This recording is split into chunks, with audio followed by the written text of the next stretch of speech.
Covishield રસીના બંને dose વચ્ચે હવે 3 થી 4 મહિનાનો ગાળો રાખવો પડશે, કેમ કે વધારે ગાળો રાખવાથી રસી વધારે અસરકારક સાબિત થાય છે.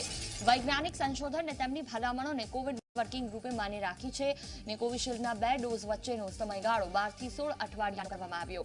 અત્યાર સુધી પ્રથમ ડોઝ લીધા પછી 4 થી 6 સપ્તાહ પછી બીજો ડોઝ લેવાની મંજૂરી હતી. હવે પહેલા ડોઝના 12 થી 16 સપ્તાહ બાદ બીજો ડોઝ લેવાની મંજૂરી આપવામાં આવશે. એટલે કે આજે કોઈ વ્યક્તિ કોવિશિલ્ડ રસી લે છે તો તેને બીજો ડોઝ ત્રીજા મહિનાની શરૂઆતથી ચોથા મહિનાના અંત સુધીમાં લેવો પડશે. 2 ડોઝ વચ્ચેનું અંતર વધવાથી વેક્સિનની ક્ષમતા વધી જશે, એટલે કે આ નિર્ણય લેવામાં આવ્યો છે.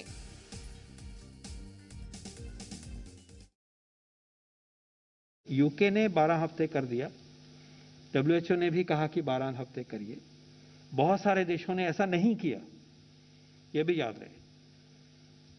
और यूके ने तो फाइजर की डोज जो है, फाइजर ने ही खुद कहा कि 3 महीने पे नहीं देनी है, उन्होंने उसको भी 3 महीने पे कर दिया. ये देश का फैसला है.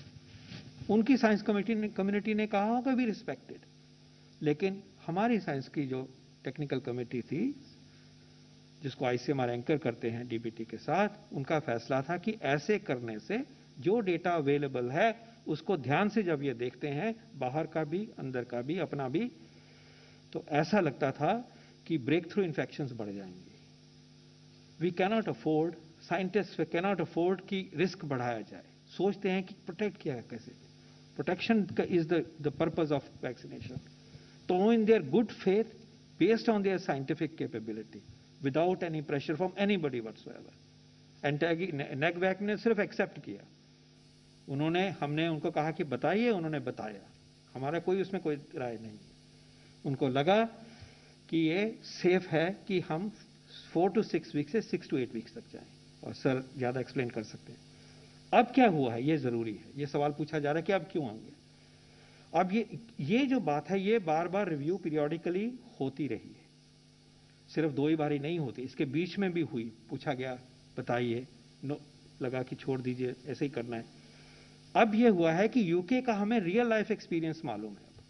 पहले तो स्टडीज के बेस के ऊपर 12 हफ्ते की बात होती थी. Now because UK has done it for a period of time, a real life experience of large number, millions of individuals is available.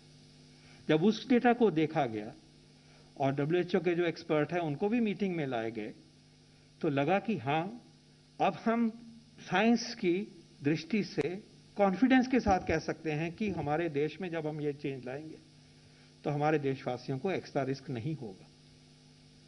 This is a dynamic situation.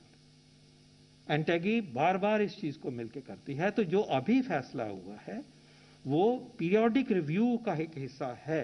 उस टाइम पे लगा कि ये ठीक नहीं है, सिर्फ उसको 6 to 8 वीक्स तक पुश किया गया. और अब लगा कि रियल लाइफ एक्सपीरियंस यूके का दिख गया है. ये वैक्सीन अभी इजाद हुए हैं, ये दिसंबर का वैक्सीन है. ये रियल लाइफ में इस्तेमाल होने से जो सोच आई, उस सोच के बेस के ऊपर कॉन्फिडेंस मिला और ये फैसला किया गया है. આગામી સપ્તાહથી ભારતમાં સ્પુતનિક વેક્સિન મળશે. સ્પુતનિક રસીનું વેચાણ આગામી સપ્તાહથી શરૂ થશે. 2 બિલિયન ડોઝ આગામી 5 મહિનામાં ઉપલબ્ધ થશે. સ્પુતનિકનું ઓક્ટોબર સુધીમાં ભારતમાં ઉત્પાદન થશે, ત્યારે રશિયાથી આવેલી સ્પુતનિક ભારતમાં પહોંચી ચૂકી છે.